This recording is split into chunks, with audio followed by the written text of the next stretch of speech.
All right, I think we're 3 or so minutes past. So how about we begin?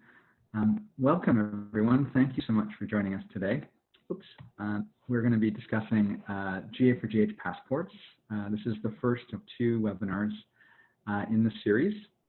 And this one's going to be focusing on the benefits of integrating global electronic IDs for accessing biomedical data. My name is Craig Boyson. I'm one of the leads inside the DURI substream of GA4GH, and I'll be joined today, also presenting will be Mikhail Linden from the Elixir AI node, heavily involved in a lot of the specs and things we're talking about today. So welcome. First, a quick note about the Global Alliance for Genomics and Health. It's a standards setting organization and working specifically with genomics and data sharing, and has a whole ethics and human rights framework as well. So I encourage you to check it out if you're not familiar. There's a little address at the bottom there, ga4gh.org on every slide. So for today's presentation, we're going to be looking at the following 4 parts. The first part is just a background to understand kind of the problem space we're looking at and what passports are and how they can help, just in general, to give a common language of what we're going to be discussing. The second part is going to be talking about the data access phases. So we'll go into more detail. We'll introduce them in the background, but we'll go into more detail, including examples of the data access phases. So we better understand what it is, the different processes that we have to go through in order to get to the data, we can start using it. And the third part is the system architecture. This will be a high-level discussion. For more detailed discussion will be part 2 of these presentations next week. Just to understand how the components and things we talk about fit in with existing frameworks and architecture. And finally, we'll conclude, and hopefully by that time we'll get a sense on whether or not passports can solve a particular problem for your organization. So with that, let's just dive right in.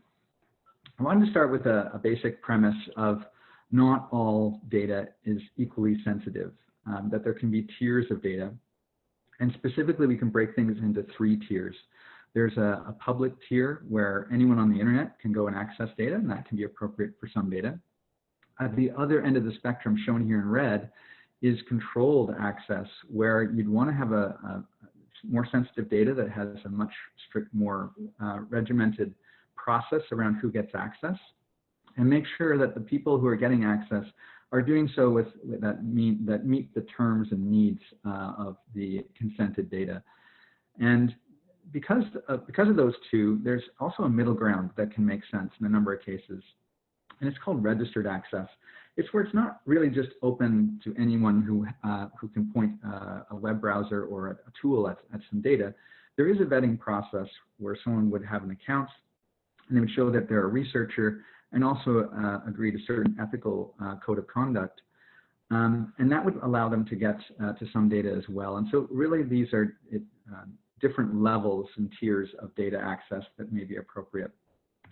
Digging one step further into that is with public data, really anyone in the public can go and discover that data. There really aren't any controls that lock it down, so it's very easy to find the data that you're looking for. And it's very easy then to go and use it in some analytics pipeline, for example. And on the other end, when you go through these processes to be able to get access to read the data, it is a longer process to go through.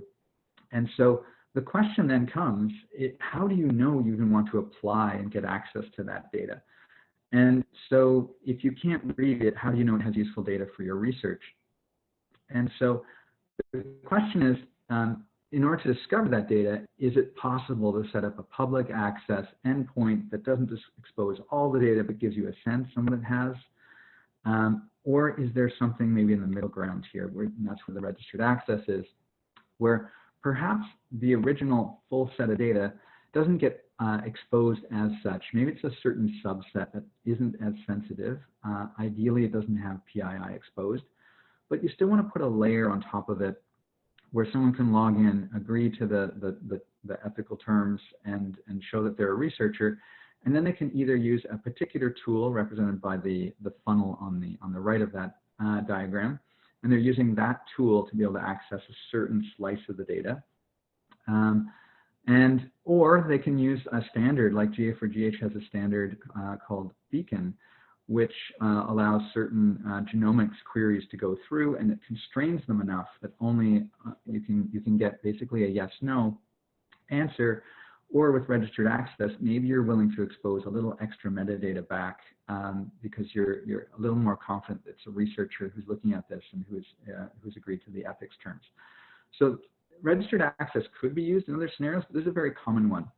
Is researchers can use tools as part of the registered access model to know whether they should even apply for the full data set as part of their research. So with that, we have those three phases now, those three different tiers. Now we're going to talk about the phases of data access. Obviously, people are trying to get to the data and do their research, but as we discussed, there's that discovery phase. And so as we talked about with Beacon, a request might look something like this, where there's a certain sequence where you're seeing whether there was a variant from G to C, and you want to look for people who have that variant. And so the response might say, yes, I found some in this data set, or it might even give things like, I found 12 such matches in this data set. And that gives the researcher a little more idea whether they should go ahead and include it in their research, if it's worthwhile going and applying for that data set. The next stage is the DACO process. So the Data Access Compliance Office, which set up a process. This is for controlled access. So if it's public, of course, you wouldn't need to do this. But where you go through an approval process. And in this case, the researcher would apply, give information about their particular study that they're trying to conduct, and also information about themselves and their research organization. All that information flows into the Data Access Committee that's going to evaluate whether it is fit for use. And if it is, out of that process will come an approval. Once the researcher is approved, that's when they can get to that stage where they can conduct their research, they get access to the data, they can use it within a particular computing environment. And so that's when they'd get set up. They would, a typical case would be that they'd want to execute a workflow on it, represented by the gears on top, the process that they're running. And so they're running that stuff over the data and doing their analysis and getting some output. So those are different phases. There are different challenges in each phase, and we're going to try and discuss a few of those challenges and some of the solutions here today. So the first, the challenges kind of break themselves into four different buckets. And the first of which is identity. As you're going through these different systems that the researcher's interacting with, there's different logins they have to use, and the question is like, who is this user? How does it relate to the step before it? Or how does it relate to other data that they're also trying to combine with if they're stored on different systems? And so the question is more around who the user is and how you connect that user across the systems. The second category is around authorization or permissions that user may have. They can be stored in different locations depending on how the approvals come through. There can be approvals that come from the researcher's organization. There could be information there that are part of that authorization to go ahead versus what the DAC and that organization would represent. And all that stuff has to then flow to the third category of problem, is that when you have all these identities and authorizations, and then you're trying to apply them in a particular computing environment, such as a cloud, how do you map all those things in and make sure that you can get the access that you've been granted on that data, and make sure you can connect the data together? And so that's the third category. And the fourth is finally having a data governance framework that kind of covers all of the other categories, especially when you combine all these challenges, and making sure that the data governance has a process and is dealing with ethics management, but also has some visibility and controls into what's going on, and making sure that everything is working and behaving as expected. So generally, these are the coordination challenges, and the more processes you go through, and especially as researchers try to combine data sets and get authorized to allow that to happen, these challenges become harder and harder to overcome. So let's take a look at an example just so we can see this more clearly. So we have a researcher at the bottom. We'll call her Lisa, and she works for a research organization represented by the dark blue box. And so she would have an identity at that institute. And so she would log into that institute. It turns out that that institute has a research computing center, and it has its own cloud, or it could be a set of racks of machines that are in one of the buildings. It could be something more elaborate than that. But whatever it is, they have a cloud that's perhaps shared between a couple of organizations or for itself. And even then, that could use a different identity depending on how it's set up. So Lisa already has a couple of different ways she can identify herself. She has some data there that she wants to use as part of research, and she's going to apply to a DAC, a Data Access Committee, to get access to a particular data set that she's looking at. So she applies for the data, and it turns out that data is stored in yet another cloud, where that particular institute stores its data sets for reuse. And so as it is, now she has 4 identities of where she needs to log in and manage these things. And various permissions that we're going to explore might actually be spread across these systems. So that we already have that confusion of how to make these things wire together. It turns out that Lisa is studying some rare disease, and she's also identified a second data set from another DAC, and she applies to that DAC as well. In her application, she does indicate that she is doing research across these data sets, and the DACs agree to allow this to happen. So she's granted access to that other data set, which happens to be in yet another cloud. And so now Lisa wishes to combine the data, which she's been granted access to through these various systems. So this is Lisa, again, now trying to get the data to work, and this is the digital version of Lisa. But unfortunately, there are several different versions of her, depending on what cloud she's working with. And she's trying to wire these things together to get her research flows to work. And she's really struggling because the systems don't talk to each other the way they should, and she can't really get the data flowing the way she wishes. What she really would like to do is have something that could tie it together. So something that would know her as Lisa and be able to unify all of her identities and be able to take those between the various clouds so that she can connect these things together. Moreover, it not only needs to know who she is, but what permissions she's been granted through the various systems and be able to apply those permissions so that she can read the data as part of her workflow. So that's the kind of thing she's looking for, and that's where passports come in. So passports are for the identity. It allows Lisa or people like Lisa to be able to take a passport with them to the various environments, and it specifically is it's a GA4GH standard that is about sharing, to be able to transport it between the systems and take those qualifications between organizations and computing environments. Unlike a real passport, it doesn't have a lot of photos and other IDs in there that is personally identifiable information. It has just the minimum set that's needed to be able to identify her. Moreover, it's interoperable, so the same kind of language can be used across different data controllers and hosts and be able to add more information to Lisa's passport as it goes so that she can use it where she needs to. One thing I do want to call out, though, that this new thing is not a centralized identity that is one thing that's supposed to be a global identity for everyone that they have to trust. There could be multiple different passport issuers, and that's part of an ecosystem that works in this way. So it's really about federating and using multiple of these systems and making them compatible and working together. Now, the other side of it is inside of the passport, we want to be able to add visas.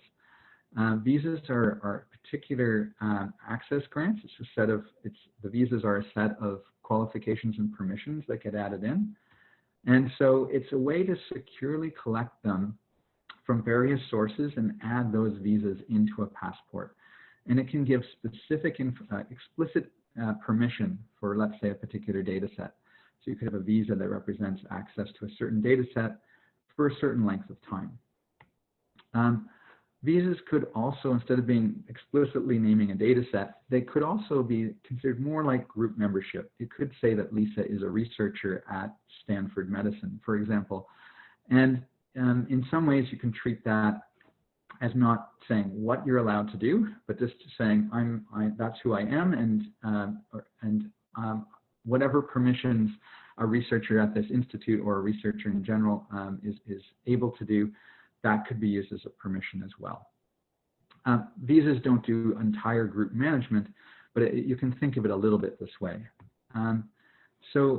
These things are verifiable, so they have signatures, so that the visas are more or less tamper-proof, if you will, based on the latest security technology, so that they can flow between systems and people can be assured that they are authentic. And as I said before, they are time limited, so that they can be issued, and then at some point you need to go back and verify that it's still appropriate for use. So that's another feature of visas. So that gives us our passports, it gives us our visas. And with that, I thought I'd turn it over to Mikhail to talk a little bit about the discovery process. Thank you, Craig. So let's now take a closer look at the three phases of data access. The first phase is the discovery phase, where the researcher identifies those datasets which are interesting for their research goals. If the researcher is able to identify the interesting datasets in public access tier, that's good. They don't need any authentication, any authorization. But sometimes it turns out that the researcher needs to know more about the potential datasets to identify if the datasets are useful for them. For instance, the researcher would like to receive information of the allele frequencies in the potential cohorts and datasets, and figure out if those suit the needs. And that's where the registered access and the passports for registered access may help the researcher. It's a relatively lightweight approach. The person needs to demonstrate they are a researcher in a good standing or a bona fide researcher in their home organization, and they need to make the attestations for registered access. For instance, that they will refrain from trying to re-identify individuals from the samples they get access to. Next slide, please. So a beacon network is an example of potential use of passports for registered access. In this diagram, we have a researcher who wants to identify those cohorts and datasets where there are samples that have the certain allele in a position that's interesting for the researcher. So the researcher first presents the passport, kind of beacon network or beacon head node, which then further passes the query to the downstream beacons. And the beacons validate that the person has the proper credentials for registered access. They have the bona fide status and have made the attestations for registered access. And if the research and the passport passes that check, the beacons give a response to the beacon network that is then relayed to the research. Next. All right, so I'm going to introduce now the DACO process, which is the application to get access to a data set through the Data Access Compliance Office. And so, again, looking at our 4 dimensions of challenges, here the DACs would typically, and there are a lot of variation in DACs, so certainly this is not supposed to be specifically, it's not supposed to lead to one direction or the other, but just exploring the space of what different DACs would need. Typically, they would need to be able to identify the affiliation role for the particular researcher and understand what organization they're coming from. DACs would need some kind of researcher org approval, often through a signing official, somewhere in the process. And the output of a DAC making a decision to say, yes, a researcher is allowed to access this data set is its own type of authorization. So they're both inputs and outputs on the authorization side. The environment and governance here, less technical. The environment is typically a set of services that help automate some of the forms and some of the pieces coming in. The data governance piece here is potentially one of the more labor-intensive pieces in order to look at whether it's fit for use. So this is to represent what that process looks like. The order will vary between different DACs. So here it shows on the far left the institutional signing officials approving the research. But a number of DACs, that's actually closer to the end, just before the final approval. So, but nonetheless, there are various participants as part of collecting the various pieces that are needed as part of the application process. Signing officials are involved. There's also the role and affiliation, knowing who the researcher is and where they work, so you can identify the appropriate signing officials. There's the data access agreement that needs to be signed off for the various data sets, and there's also probably some kind of identity mapping that happens so that the person can use can access the data when the approval goes through. So that's typically what would be part of a process. There can be more, but these are areas I want to call out. And once those pieces arrive as part of the application, the DAC, represented by the people behind the bench there, they're gonna weigh in on this various evidence and make sure it's fit for use. They're gonna look at the consents and what the study is trying to accomplish. These kinds of things will then be weighed in. If the decision is to approve, the decision of the DAC is equivalent of a visa. So there is an authorization decision that will later be captured as a visa that will appear in a passport. So that's the output of a DAC. I just wanted to point out a couple of things that people are starting to think about in terms of how you can also not just have an output of a visa, but where else visas might be appropriate within this process. So here's some future things for DACs to think about.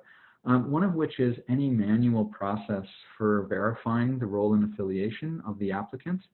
Potentially, if a visa and a passport came in as part of the process instead of a standard form with just typed text, those things would help reduce the labor of verifying that stuff manually. There's the actual data access agreement sign-off. Now, there might be systems that already take care of that as part of the process, but if there weren't and you wanted to carry those in, that would be something else that could be done. And then finally, the identity matching with the environment. So at the end, we talked a bit about the clouds already, that this needs to execute somewhere, and it may not be the same identity that the researcher logged in and signed into and did their forms. Possibly by making the passport part of the application process, there would be an extra check that could be done to make sure that that same identity is used as part of the access. So it's possible to look at some of those ideas. Again, this order isn't necessarily as shown here, but another thing with the org validation is that depending on how the systems work, it might be helpful to have the signing official bring that forward into the application as part of a visa that then has a digital signature and all those kinds of things to show that that org signed off and is endorsing this research. So those are different areas for DACs to explore to see if there is something there that would help streamline the process. And now back to Mikhail. There are several online tools available for supporting the DAC work and DACO phase. And one of the tools is this REMS system we have developed in the Finnish Elixir node. Next, please. So we have a research group. It is led by the principal investigator or PI, and the group has also a couple of research group members. Next. And there's the dataset that the PI has identified in the discovery phase and decided to apply for access. Next. So the PI fills an online data access request for the dataset, and that can be done in the REMS system where the PI attaches the research plan and identifies the datasets they want to apply for access. And also, next one, please. And the PI and potentially also the members of the research group commit to the terms of use of the datasets if that's necessary. It turns out that it depends a bit on the data access committee and the datasets in question if actually the research group members need to commit as well. But after that, the data access application is ready for being submitted to the data access committee. Next. So the tool circulates the application to the competent data access committee, which reviews the application, and it can return the application for amendments or reject it, or if it approves it, next one please, an entitlement to access the datasets is created in the REMS system. And basically, the data access application is approved and the researchers can start to access the dataset. Next one, please. And when they access the datasets, the REMS system prepares Global Alliance Passport, which is then presented to the environment where the data access takes place, which lets us to the next slide. Next slide, yes. And the third phase is the data access and use phase, which is the last of the three phases. This is the phase of the process where the researcher wants to actually access the data sets in some environments, so make use of the data access permissions they have received in the DACO phase. And basically there are two ways to do it. It is either bring data to compute or bring compute to data. Next one, please. So this is the bring data to compute. This is the classic approach to actually make use of the data access rights. The researcher signs into the repository where the datasets are available for them and downloads them to their own environment, to their own desktop or to their own labs, IT systems, and does the analysis there in the local system. And this is the classic approach, but these days we can see a new paradigm coming, and it is the opposite, bring compute to data.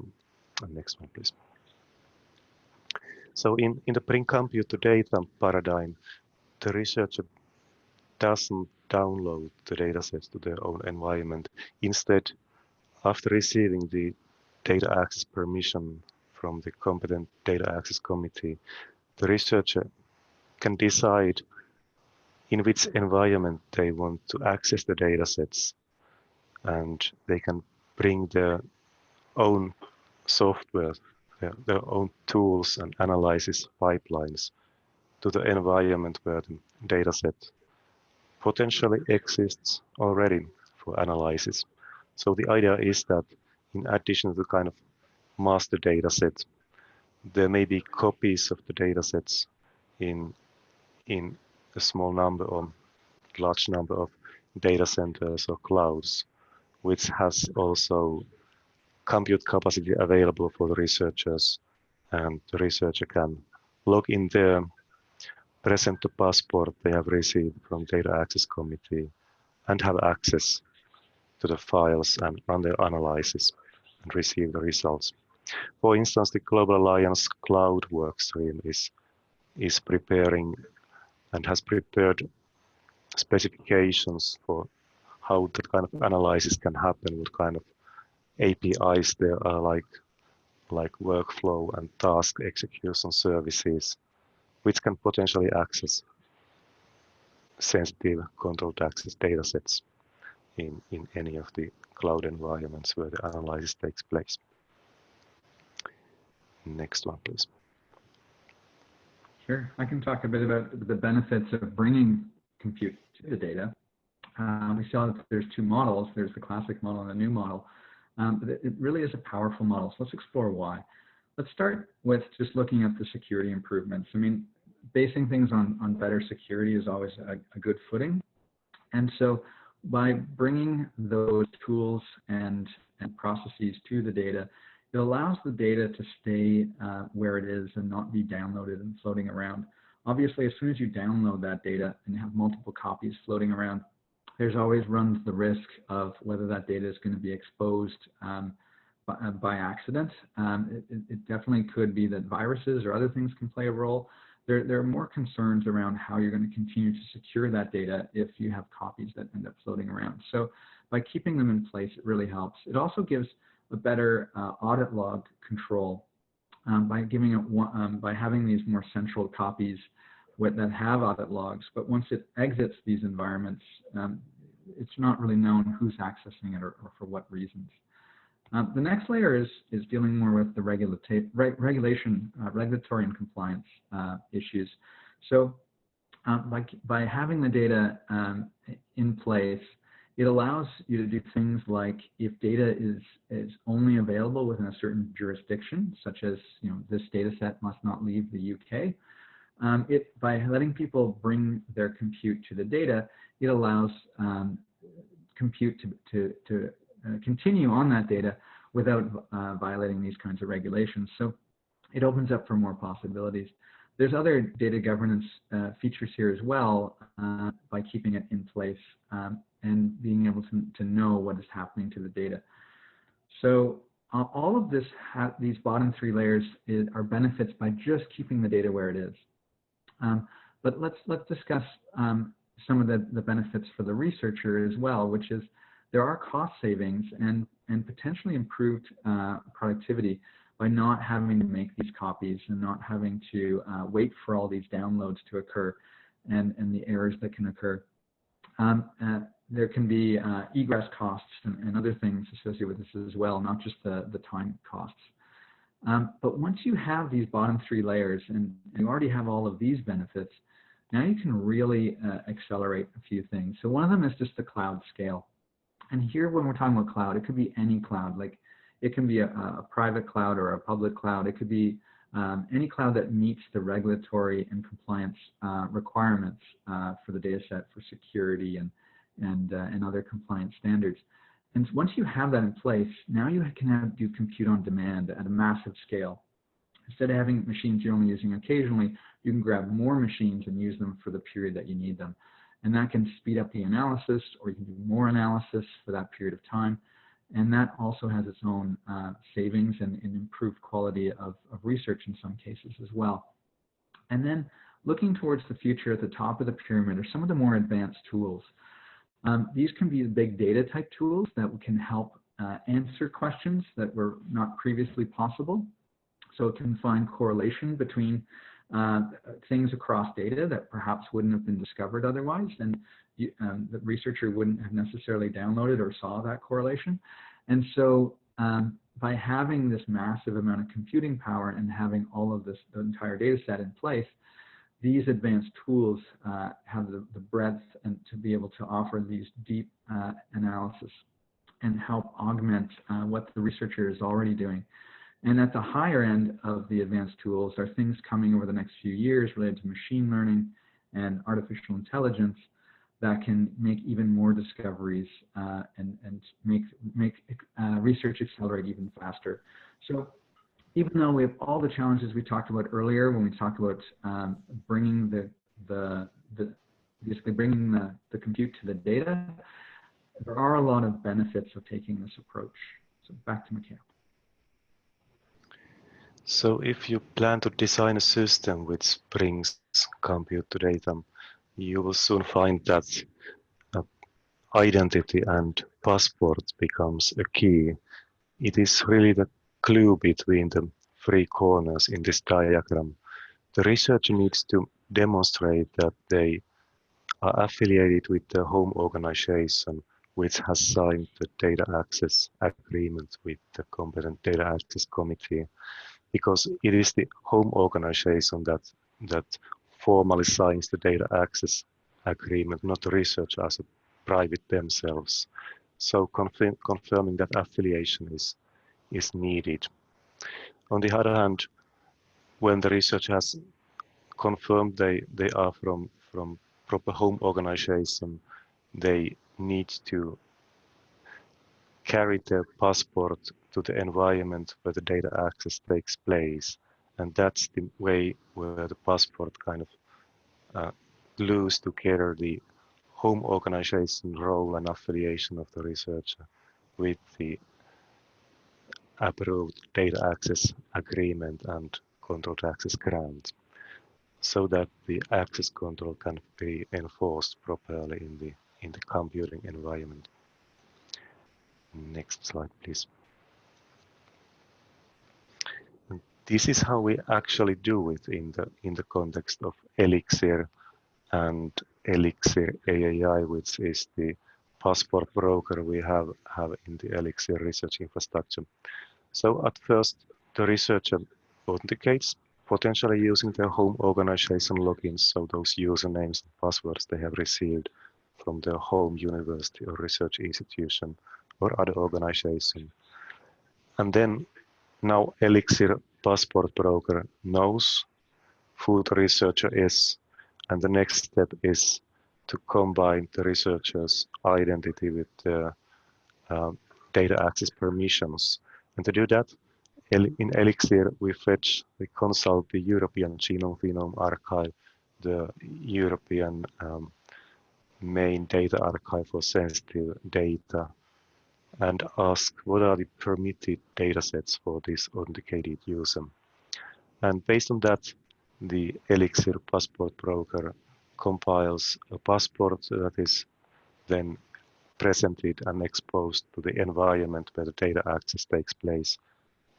For instance, in a cloud environment called cPouta we have in the Finnish Elixir node. For more information on that setup, there are a couple of links in the lower corner of the slide. Next, please.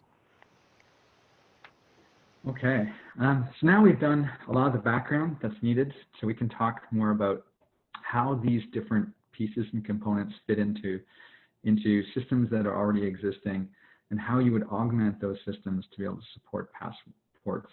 Now, this is the higher level discussion. There's more detail next week with part 2, but we just want to give the overall picture to see what we're talking about when it comes to these components. So we've already discussed in the various phases, we have all these various challenges potentially that we need to address, and we need an architecture that can cover them. So let's start with a researcher, and I want to discuss different methods that could be used for data authorization. So the key takeaway here is that there isn't going to be one answer. We're going to explore 3, and there are even more than that. So the first model might look like this, where you have an existing service or process, and you would add in a new passport control officer. We'll just say a guard for short. So you would add the visa and passport control guard to the existing process. And when the researcher goes and makes a request with that service, and they supply a visa, the visa can then be checked for its authenticity and whether it's appropriate for the type of request that's being made. And then the service can do what it does. It can go and access the data and bring back a response back to the user. So that's one model to be able to implement these controls within a given service. Another model is that there could be an external guard that's going to be doing the check, and the researcher brings their visa to that guard who checks them. And that guard can fire off or kick off some processes downstream. It could be a simple request, or it could be a whole set of things that run for days and act on a certain set of data based on the request and the visas that were supplied. When the response comes back, it could come back as it did in the first example, but here I'm going to show it a different path. The request could just say, yes, we're going to process your request. Thank you so much. And later, the researcher might, through another channel, get some output file, for example. So there's multiple ways this could be stitched together. But if you've ever heard of proxies, for anyone on the call who has that, this is one example. A proxy could be used around an existing service to do some of these things. but there are other examples in how you can stitch it together like this. A third example we're going to look at is where the researcher brings a request in, and when it gets checked and the researcher is allowed to proceed, they get handed something else that isn't another visa. It's a specific key that will give access to the data in question. And that key can be very specific to the environment so that that researcher can take their digital identity and they can interact with the data directly in the native environment for a certain period of time. And I think of these things more like hotel check-ins, if you will, where you might, at times when you're allowed to travel, you might check into a hotel and use your passport at the front desk to show who you are. And you might get allocated a temporary room key that might expire in a couple of days when you're going to check out. And for the remainder of your stay in the hotel, you're not going to keep using your passport. You're going to use this direct key. And there are several advantages to this, especially in the case of passports, because by using these the key directly, it can allow you to interact with other services that aren't necessarily passport or visa aware, and it also can be lighter weight when you have thousands or millions of requests coming in as part of a data analysis, that not all the additional passport checks can be used for some duration. And of course, there are even more options than this. So the main takeaway here is it really depends on the use case, how the implementation looks like, what's appropriate, and the layers that would interpret and check passports can be done in multiple ways to fit those use cases. And with that, I'm going to look at a slightly different angle on building blocks of existing systems. So let's say we had some kind of cloud data environment that had some data there that is of interest, and we're going to look at some existing components that you may have today. So one of them is attestations, which, basically saying you would have a system somewhere that says what permissions users have. These could be whitelists or other things. It could also be researcher status, where they work for a certain organization in a researcher role. There can be a bunch of things that are attestations that are stored in some kind of system or multiple systems. Another piece of the system would be like basically services that use GA4GH APIs, different tools that users want to use in order to work on the data. And in the middle between these systems, we need some kind of login authentication and piece that lets users log in and use those permissions in those tools. So there's something in between here that brings it together. And overall, then, the user is flowing across these systems and doing whatever research and things they're looking to accomplish. So we want to leverage these existing systems as much as possible. And as much as they're using some of the existing standards that Passports is built on top of, a lot of these things don't need to change a whole lot.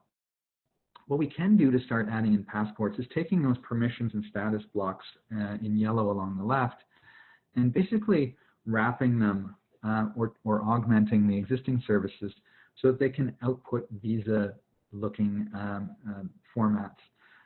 So it may mean that the storage doesn't need to change, but just the output would change to be in visa format, so they're available visas that are signed by the sources. The second piece we need to look at is, in addition to these login systems, let's add something called a passport broker. It's the thing that's going to be allocating an empty passport potentially, and then filling in the various visas either from its own sources directly or from the sources that we see along the left. So it can start filling in the visas in the passport. And then at the bottom, let's have one of those guards included in some of the ways I showed in the previous slide. Let's have some kind of system down there of services, direct or indirect, that will check passports and visas, and that will allow the user then to use the tools in the middle and have those things checked as they get down to the data and services layer at the bottom and be able to get access to their various data sets. And lastly, there's one more thing I just wanted to point out, which is here at the bottom, we're looking at controlled data access and registered data access as like two different data data sets you might be looking at, but it literally could be two different data sets that if the policies allow, when researchers apply for their access, they can combine these data sets and use potentially the same passport control service and say, oh, I'd like to combine these two data sets and use them, even if they're different copies in slightly different environments. So, so this allows for all that data unification piece to also take place. So with that, I'll turn it back to Mikhail for an example with Elixir. Yeah, I have actually two examples here, one for registered access tier and the other for controlled access tier. I show you the slide on Elixir beacon network in the beginning of the presentation, and this is now a system view of how it works. So we have a researcher up there, and they want to access a registered access query to the beacon network and the beacons behind the beacon network. And the person has the necessary Global Alliance passport, visas. They have made the attestations for registered access, and they have demonstrated they are a researcher in an affiliated research organization. And the role of the Elixir broker in the middle is to pull those visas and compile them to the researcher's passport, so that at the time when the researcher uses the Elixir beacon network, the passport is presented to the beacon through the beacon API, and then the beacon, the passport control guy down there, verifies the passport and checks that the visas in the passport for registered access are valid and qualify access to the registered access data. The same approach can be also used for controlled access, and there are also some ideas and even implementations of controlled access beacons. In that case, the visas would come from the data access committees instead, which is better highlighted in the next slide, which is about controlled access. So this is the controlled access use case, and in this case, the researcher has launched a virtual machine from cloud, and they want to mount controlled access datasets to the file system of the virtual machine in order to be able to do analysis with the software that the researcher has brought with them. So again, the Elixir broker authenticates the researcher and fetches the researcher's data access permissions from the data access committees and compiles them to a passport. And then the virtual machine and the system component in a virtual machine that's responsible for projecting data sets to the file system of the virtual machine fetches and takes the passport and presents it to the EGA, European Genome Archive, data API, which is an implementation of the Global Alliance htsget API.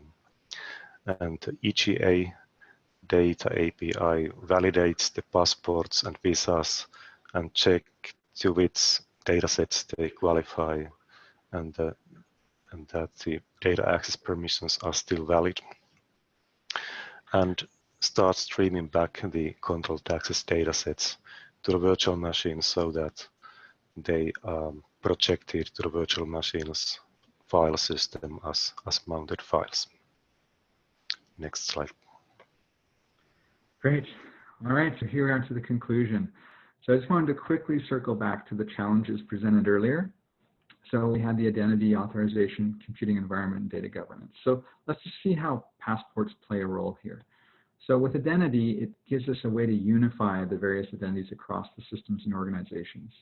With authorization, gives us a way to have verifiable permissions that come across from sources of authority. Both of those things, two things, can be applied to the computing environments, even if there are multiple computing environments involved in the analysis. And then finally, the data governance process can be streamlined, as well as while the data access is happening, there's improved regulatory compliance and oversight. So those are some of the ways that these challenges are overcome to allow some of the bring compute to the data model, make it more feasible, and allow some of the other benefits we talked about earlier. So that's the quick conclusion there. I just wanted to spend one minute talking about where passports could be used and where they're probably less appropriate. So I just wanted to call out on the left-hand side. Obviously, we talked about data discovery, the DACO process, and bring compute to the data. And there's several other GA4GH APIs where it would make sense to include passports as part of the identity and authorization solution. For future consideration, or things that we're continuing to look at as part of passports, there's things like assurance levels. How do you do identity proofing and bring that into the passport? What kind of way can you check the user is who they say they are, even if it's done through a manual process to get extra assurance of who the digital identity is, for example. The execution services, so we talked a lot about data, but you could also guard various different execution services and access to it. Totally interesting to explore, and there are groups exploring this already. Project and group permission membership, we did touch on it a little bit, but there's potentially more if there was use cases for that would be worth considering. And resource dependencies. We didn't talk much about logs and output files and other things today, but there might be ways that these things could be used as well.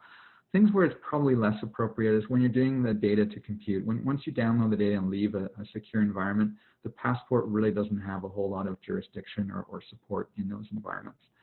And replication of data sets. So once you no longer have the user, you just have data that's moving. There's not a user who's being represented. And specifically, something like replicating data sets between clouds. Probably there are other tools that would solve that more appropriately. So just wanted to put a shout out here to everyone on the call. Add your voice to this discussion. Please follow the link here on the slides, and I'm sure that the link could come out after the presentation as well. And you can fill out a form and indicate some of the areas of interest that you might have or and would like Dury to be considering for different use cases with passports and visas. And so with that, I just want to say that there's another presentation happening next week at roughly the same time, June 24th. And it will go into the technical deep dive of both passports and AI and explore some of the things that technical implementers will need to know when we're looking at these kinds of systems. And then there are some also additional links to passport landing pages and the Dury workstream that works on this, as well as the data use intelligence for consents. And for those who want to look ahead, there's the passport specification as well as the AI profile, both for GA4GH here as well. So encourage people to sign up for that or to reach out to technical members of teams that might be interested in that presentation. And so with that, just wanted to say on behalf of everyone here today, thank you so much for joining us, and we're going to be open for questions soon. I want to give a special shout out not only to the Dury workstream members who made these standards possible, but a special shout out to Angela Page, who helped get all these things set up, and Stephanie Lee, who put hours into these wonderful slides that we can present here today. So thank you so much. And with that, we still have a few minutes for questions.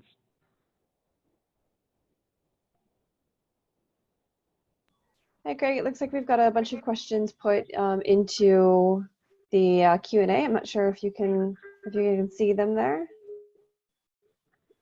But I can read some aloud here, and anyone who is on the panel can contribute as well. In the panel, we've got David Bernick, who heads up the AAI group that's more on the security side of this, and Zarian Bowers, who heads up the policy aspect of this. So, Craig, can you see the Q&A? I can give it a try. I have a question from David here that asks, how does it work so that deal them use them appropriately?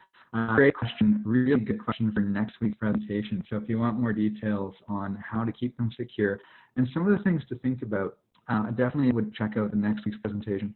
As a short answer, the passport specification is more about the data format. The AI layer, which is another GA4GH standard, talks about tokens and things you need to think about when it comes to tokens and opinions about how you use them. And of course, both of those standards are built on existing work from OIDC and with OAuth 2. And so those standards and RFCs that deal with best practices, et cetera, are also definitely in play. And we don't need to reinvent those things. So that's the short answer. The long answer is next week. I don't know how to move to the next one here. Oh, great. Thanks. Okay, so the next question from Sergio is, I was wondering the extent to which you can use the existing ORCID infrastructure rather than having to develop something from scratch. Example, in individual ORCID profiles and translate into passports, and then you could, visas on top of ORCID profiles. Definitely, I don't know if we have Laura on the call here today, but definitely ORCID is looking at being able to leverage all of the data that they do have. They have amazing data about researchers, and be able to use them as passports and visas that can then be supplied as part of the kind of workflows we showed today. And so there potentially is a future ORCID integration. Do I hit? Oh, okay, great, thank you. Okay, so next one from Jose is, but not all scientific data centers have computing capabilities. Replica is trusted computing facilities should be possible. So I think that's true, that not all data centers will have computing ability. So obviously the data can be stored in one place. You can still compute from another location and do that and connect to the data potentially, depending on how these data centers are set up. So there's still ways to connect to the data. Obviously, the closer you are to the data, the more it's going to be high performance and keep that data, some of the regulatory things we discussed about jurisdictions would still apply. So ideally, you would come as close to the data as you can, but it doesn't need to be in the same data center. It's totally fine if it's not. And we need to handle cases where you do want to be able to have data flow between data centers in a secure manner. And those kinds of things are definitely possible. Okay, Bruce asks, what organization grant passport visas are there today? What organizations have committed to doing so in the future? Great question. I'd like to collect this as well. I know of several. Obviously, Elixir was a very early adopter as part of having the standard go forward. So Elixir and EGA have implementations for passports and visas, respectively. There is Google DNA Stack has an implementation of doing these things as well. And there are a bunch of other initiatives, more than I probably am aware of, but I want to point out one, which is the NIH RAS is looking to implement that across the entire NIH ecosystem. And that's coming online, as I understand it. It's being worked on as we speak. So there's certainly some big players who are moving this way with lots of data sets. But there's lots of other people who are also taking action. And so I don't have a full list, but those are some examples. Brian asks, how are researchers who are not affiliated with academic institutions or potentially any institution, example, citizen scientists, handled? And a great question again, and this gets into ethics and why we have policy people involved with a lot of the way that the standards get developed to make sure we do get questions like this. As part of the standard, I think we even call out a little bit about citizen scientists and how they can be represented using visas and when they don't have an organization that stands behind them. So they still need a system they need to log into to declare themselves as citizen scientists, but it is possible and the standards do support it. So now it's just a matter of getting the systems that would let citizen scientists do it. All right. Prabhu, I might be mispronouncing that, asks, sorry for that, To add a new visa to an existing passport JWT token, say passport was originally issued by organization A. If organization B wants its own visa, I can't seem to scroll for some reason. I think I got the gist of the question. Yes, the standards will kind of dictate how that works, and I encourage you to go next week to the presentation. We'll be showing in detail how the different visa systems can hook into various different passport brokers in this presentation, as it hooks into them to be able to collect them and merge together a set of visas. So you can add more to the pile as the user interacts with these various systems. So I can show that in a little more detail next week. Ian asks, just want to check the time. We're a little over time already, so I think we'll probably have to wrap it up here. Ian asks, with take the compute to the data, do we think the authorization to use compute cycles on the host where the data is always going along with? Okay, I have trouble scrolling. I can read that out to you. Oh, you have it? Yes,